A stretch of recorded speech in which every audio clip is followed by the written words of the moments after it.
Breaking news చూస్తున్నాం. కేరళ ఎన్నికల్లో UDF అనూహ్య విజయం సాధించడంతో అక్కడి కాంగ్రెస్ నేతల్లో ఆనందోత్సాహాలు వెల్లివిరుస్తున్నాయి. తిరువనంతపురంలోని కాంగ్రెస్ ప్రధాన కార్యాలయం ఇందిరాభవన్ విజయ ధ్వానాలతో మార్మోగిపోతోంది. కేరళ అసెంబ్లీ ఎన్నికల ఫలితాల్లో యూడీఎఫ్ మ్యాజిక్ ఫిగర్ 71 స్థానాల్ని దాటి ఏకంగా 100 స్థానాల్లో స్పష్టమైన ఆధిక్యం సాధించడంతో కాంగ్రెస్ శ్రేణులు సంబరాలు అంబరాన్నంటాయి.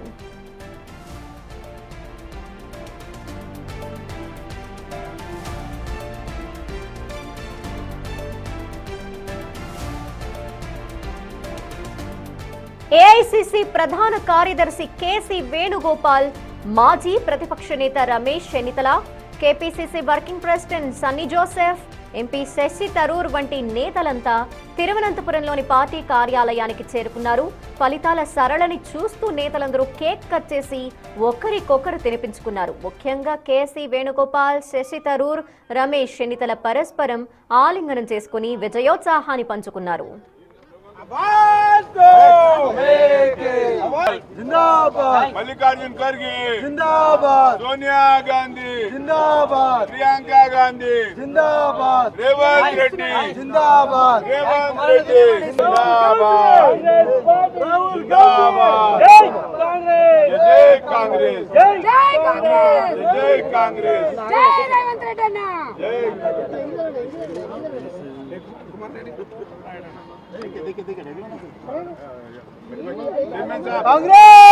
पार्टी कांग्रेस खड़गे जिंदाबाद कांग्रेस पार्टी जिंदाबाद राहुल गांधी रेवंत अन्ना जिंदाबाद राहुल 10 ఏళ్ల నిరీక్షణ తర్వాత కేరళలో కాంగ్రెస్ నేతృత్వంలోని యూడీఎఫ్ అధికారంలో వస్తుండటంతో కార్యకర్తలు భారీ ఎత్తున బాణాసంచా కాల్చుతూ డప్పు వాయిద్యాలతో సందడి చేస్తున్నారు.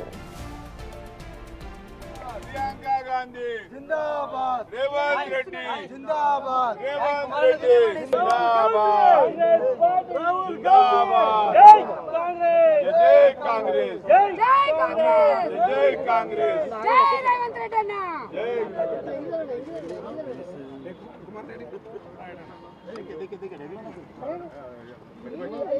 कांग्रेस पार्टी कांग्रेस खड़गे जिंदाबाद कांग्रेस पार्टी जिंदाबाद राहुल गांधी रेवंत अन्ना जिंदाबाद కేరళ ఎన్నికల్లో యూడీఎఫ్ అనూహ్య విజయాన్ని సాధించడంతో అక్కడి కాంగ్రెస్ నేతల్లో ఆనందోత్సాహాలు వెల్లివిరుస్తున్నాయి.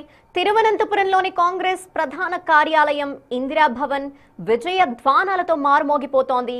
కేరళ అసెంబ్లీ ఎన్నికల ఫలితాల్లో యూడీఎఫ్ మ్యాజిక్ ఫిగర్ 71 స్థానాల్ని దాటి ఏకంగా 100 స్థానాల్లో స్పష్టమైన ఆధిక్యం సాధించడంతో కాంగ్రెస్ శ్రేణుల సంబరాలు అంబరాన్నంటాయి.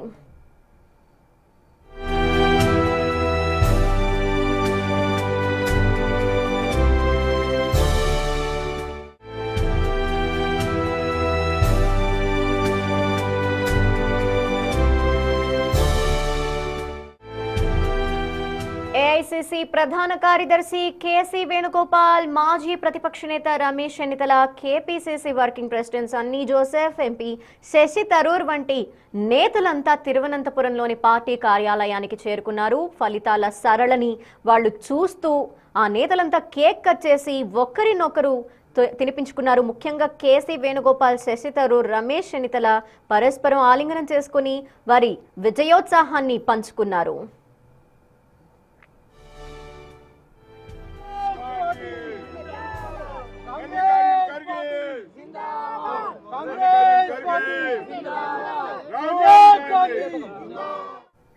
కేరళలో 10 ఏళ్ల తర్వాత మళ్లీ సెంటిమెంట్ రిపీట్ అయింది. హిస్టరీలో ఫస్ట్ టైం విజయాన్ని రెండోసారి గెలిపించిన ప్రజలు ఈసారి మాత్రం ఛాన్స్ తీసుకోలేదు. 10 ఏళ్లు చాలు, ఇక ఈసారి యూడీఎఫ్ వంతు అని తేల్చి చెప్పేశారు. యూడీఎఫ్ కి బంపర్ విక్టరీని కట్టబెట్టారు. ఎల్డీఎఫ్ ఓడింది, యూడీఎఫ్ గెలిచింది. మరి ఎల్డీఎఫ్ దారుణ ఓటమికి కారణాలేంటి? UDF bumper విక్టరీకి కారణాలేంటి? ఓసారి చూద్దాం. ముందుగా ఎల్డీఎఫ్ కథ ఏంటో చూద్దాం. 2016 ఎన్నికల్లో ఎల్డీఎఫ్ ఘన విజయం సాధించి విజయన్ సీఎం కుర్చీపై కూర్చున్నారు. కేరళలో ఓ సెంటిమెంట్ ఉంటుంది. అదేంటంటే ఏ పార్టీ కూడా వరుసగా రెండోసారి అధికారం చేపట్టదు. 2021 ఎన్నికల్లో కూడా అదే జరుగుతుంది అనుకున్నారు, కానీ అలా జరగలేదు. హిస్టరీలో ఫస్ట్ టైం ఎల్డీఎఫ్ కి రెండోసారి అధికారాన్ని కట్టబెట్టారు కేరళం ప్రజలు. ఇదే ఇప్పుడు ఎల్డీఎఫ్ ఓటమికి ఓ కారణంగా చెప్పుకోవచ్చు. 10 ఏళ్ల పాలనపై కేరళం ప్రజలు కాస్త గుర్రుగా ఉన్నారు. మామూలుగా ప్రజల ఎక్స్పెక్టేషన్స్ ని రీచ్ అవటంలో విజయన్ సర్కార్ ఫెయిల్ అయింది. దీనికి తోడు అవినీతి ఆరోపణలు, శబరిమల వివాదం, గోల్ స్కామ్, రాష్ట్ర ఆర్థిక పరిస్థితి దిగజారటం, యువతకి ఉద్యోగాలు కల్పించడంలో విఫలం కావటం, సంక్షేమం విషయంలో ఆశించినంత ఫలితాలు రాకపోవటం, ఇలా అన్ని కలిపి ఎల్డీఎఫ్ సర్కార్ కొంప ముంచాయని చెప్పుకోవాలి.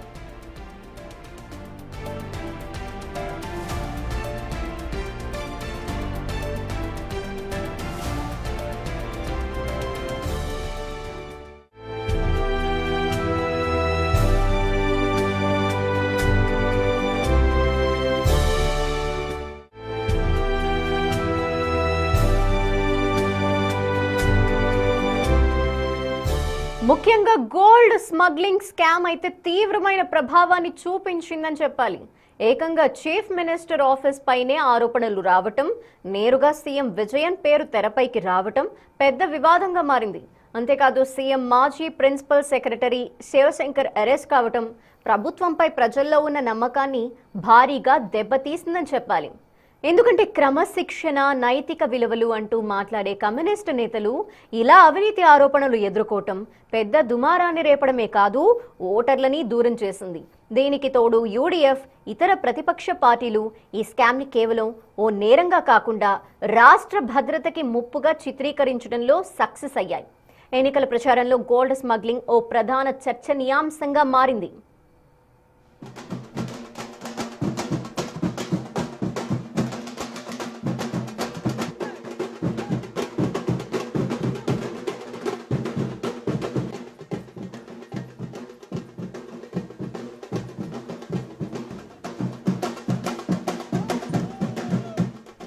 మరో అంశం తీసుకుంటే శబరిమల. కేరళలో కమ్యూనిస్టు పార్టీకి బలమైన పునాది హిందూ ఓటర్లు. ఇందులో ముఖ్యంగా ఈళవ, నాయర్ వర్గాలు. కమ్యూనిస్టులని సపోర్ట్ చేసే వారిలో వీరు ముందుంటారు. అయితే శబరిమల ఆలయ సంప్రదాయాల విషయంలో ఎల్డీఎఫ్ ప్రభుత్వం తీసుకున్న కఠిన నిర్ణయాలు, సుప్రీంకోర్టు తీర్పుని అమలు చేయడంలో చూపిన అత్యుత్సాహం వల్ల ఈ సంప్రదాయ ఓటర్లు పార్టీకి దూరమయ్యారు అని చెప్పుకోవాలి. ఆలయంలోకి మహిళల ప్రవేశం విషయంలో ప్రభుత్వం వ్యవహరించిన తీరుపై కేరళ వ్యాప్తంగా భారీ ఎత్తున నిరసనలు జరిగాయి. ఇది లాంగ్ రన్లో ఇంపాక్ట్ చూపించింది. ఇదే సమయంలో తాము అధికారంలోకి వస్తే ఆలయ సంప్రదాయాల్ని గౌరవిస్తూ చట్టం తీసుకొస్తామని హామీ ఇచ్చింది యూడీఎఫ్. ఈ అంశంపై బీజేపీ భారీ ఎత్తున పోరాటం చేయటం వల్ల కమ్యూనిస్టులకి మద్దతునిచ్చే హిందూ ఓటర్లు కూడా కొన్ని చోట్ల చీలటం కూడా ఎల్డీఎఫ్కి నష్టం చేకూర్చాయి.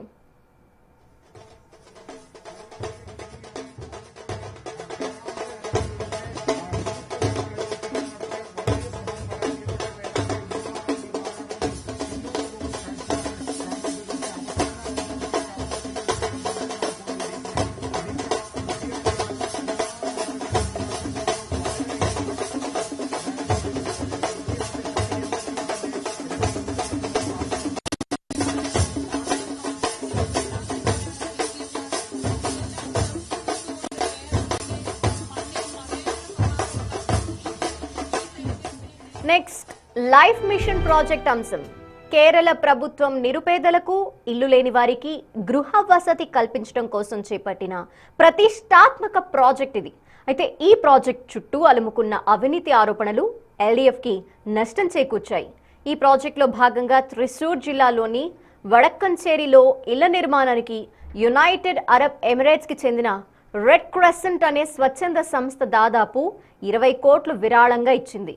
అయితే కేంద్ర ప్రభుత్వ అనుమతి లేకుండా నేరుగా విదేశీ నిధుల్ని స్వీకరించడం ఇక్కడ వివాదంగా మారింది. అంతేకాదు గోల్డ్ స్మగ్లింగ్ కేసులో ప్రధాన నిందితురాలు స్వప్న సురేష్ బ్యాంక్ లాకర్లో లభించిన సుమారు 1 కోటి రూపాయలు ఈ లైఫ్ మిషన్ ప్రాజెక్టులో వచ్చిన కమిషన్ అని ఆరోపణలు వచ్చాయి. దీనికి తగ్గట్టుగానే స్వప్న సురేష్ కూడా తనకు ఈ ప్రాజెక్ట్ కాంట్రాక్ట్ ఇప్పించినందుకు కమిషన్ లభించిందని వాంగ్మూలం ఇవ్వటం సంచలనంగా మారింది. అంతేకాదు ఈ ప్రాజెక్ట్ని దక్కించుకోవటం కోసం 4 కోట్ల నుంచి 9 కోట్ల వరకు కమిషన్లు తీసుకున్నారని దర్యాప్తు సంస్థలు గుర్తించడంతో విజయన్ ప్రభుత్వంపై మరింత వ్యతిరేకత పెరిగింది. ఇక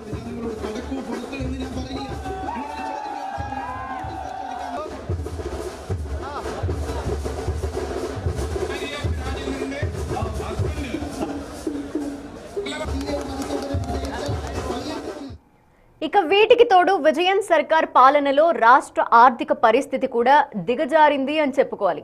దీనివల్ల సంక్షేమ పథకాల అమలు ఆలస్యమైంది. పెన్షనర్లకి సరైన సమయంలో పెన్షన్ అందకపోవడంతో ఆ వర్గంలో ఆగ్రహం వెల్లువెత్తింది.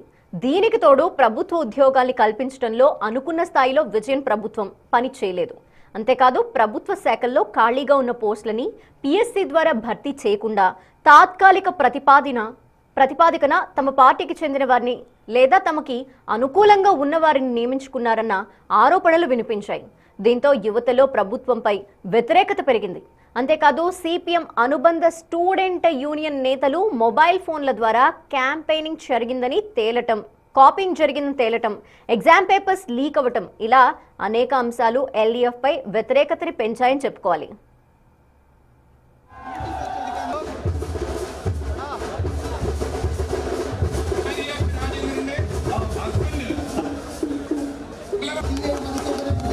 ఓవైపు ఇలా ప్రభుత్వంపై పెరుగుతున్న వ్యతిరేకతని తమకు అనుకూలంగా మలుచుకోవడంలో యూడీఎఫ్ నేతలు సక్సెస్ అవుతూ వచ్చారు. అయితే ఎన్నికల ముందు నేతలు పక్కా ప్లానింగ్ తో ముందుకు వెళ్లారు అని చెప్పాలి. ముందుగా పార్టీల్లో ఉన్న అసమ్మతికి చెక్ పెట్టారు. అధికారం దక్కించుకోవాలంటే కలిసి పనిచేయటం ముఖ్యం అనే విషయాన్ని అర్థం చేసుకుని అంతర్గత విభేదాల్ని పక్కన పెట్టి పనిచేయటం ప్రారంభించారు. రాష్ట్రంలో మార్పు కావాలి అనే స్లోగన్తో ముందుకు వెళ్లారు. అంతేకాదు గతంలో యూడీఎఫ్ లో ఉండి ఆ తర్వాత ఎల్డీఎఫ్ కి షిఫ్ట్ అయిన సాంప్రదాయ ఓటర్లని తిరిగి ఆకట్టుకోవటం ప్లస్ గా మారింది. ముఖ్యంగా మైనారిటీ, మధ్యతరగతి ఓటర్లపై ఫోకస్ చేసి విపరీతంగా ప్రచారం చేశారు. ఇవన్నీ కూడా యూడీఎఫ్ నేతలకి ప్లస్ అయ్యాయని చెప్పుకోవాలి.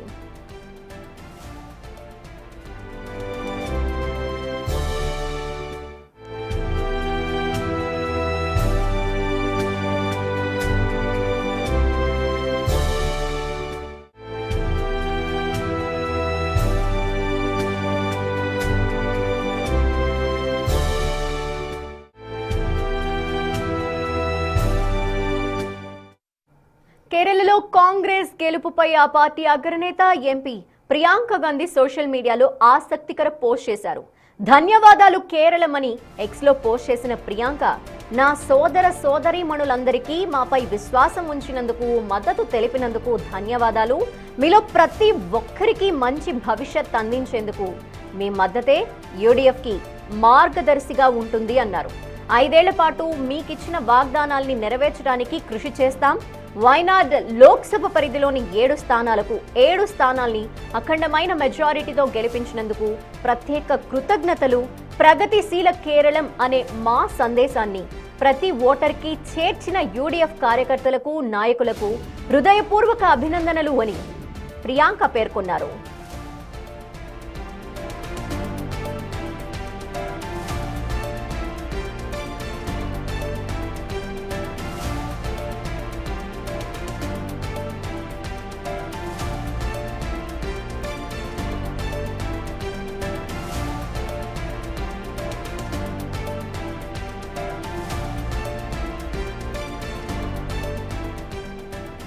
సో ప్రియాంక గాంధీ చేసిన ఆ ట్వీట్ మనం చూస్తున్నాం. To all my brothers and sisters in Keralam, thank you for your faith and for your overwhelming support.